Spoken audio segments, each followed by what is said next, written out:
Hey guys, Bigfoot32194 here, and doing a little review slash comments discussion on new title Rin-ne, or I really don't know how to pronounce it. So volume 1 and 2, and if the art style does look familiar, it's probably because you either watched or seen Inuyasha. That's this author's most popular title, which is she's Rumiko Takahashi, and just overall good artist and storyteller. Alright, but I want to tell you mostly about the plot and characters, and if you should or should not get this series, depending on your likes and dislikes. Alright, we got the cover, and pretty much you got Rin-ne Rikudo here, and Sakura Maya, and this little dude, I forget his name, but got him. Same thing here, and he's on the back again.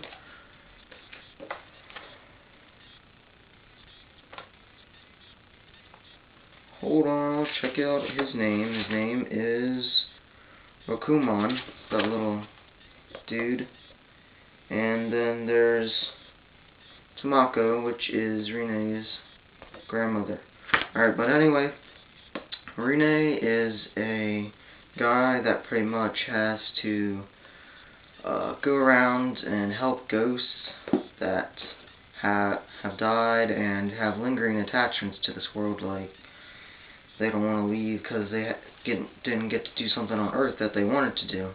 And his job is pretty much to go help them fulfill that dream to pass on into the afterlife. And that's just one of the few jobs he does. And he has they really have a pretty fancy name for what he is. I don't know if I can find it, but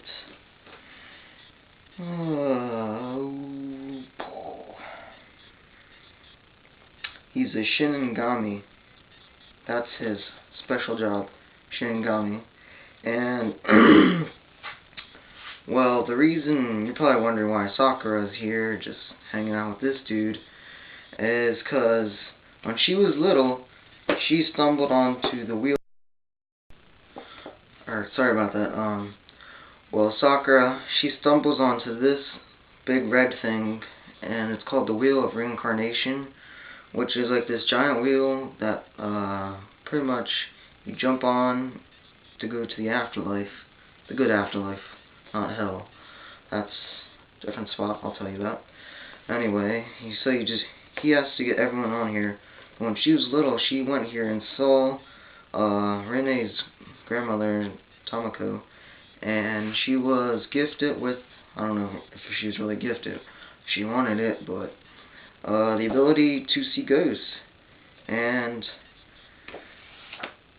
so she goes around and pretty much just gets stumbled along with Rin-ne most of the time, and Rin-ne's got also one of more Rin-ne's jobs is to like this scene is this giant tower here. It's actually a tower. It's hell.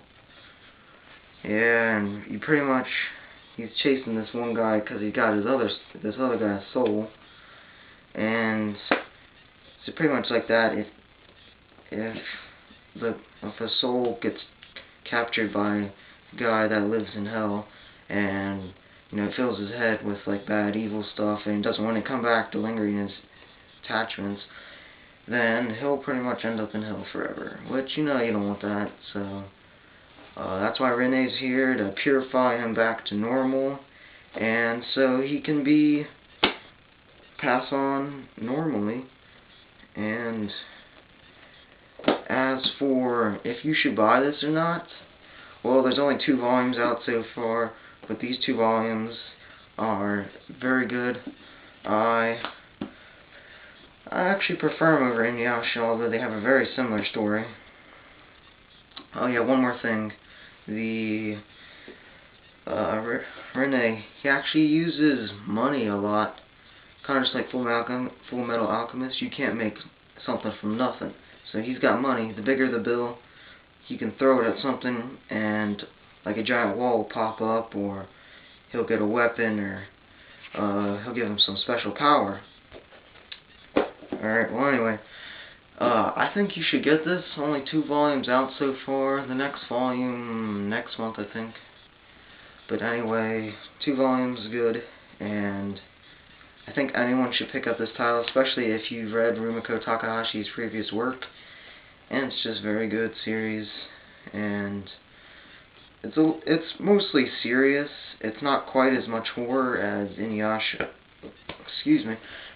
Not quite as much horror as Inuyasha, but still barely any comedy. Well, this one guy, he died because he tripped into a telephone pole. Don't tell me that's stupid. But anyway, great series, and I think anyone that loves this series, and well, it's mostly drama with action. Yeah, a lot of action, some drama, and definitely pick it up. $10 each, and great deal. See you guys.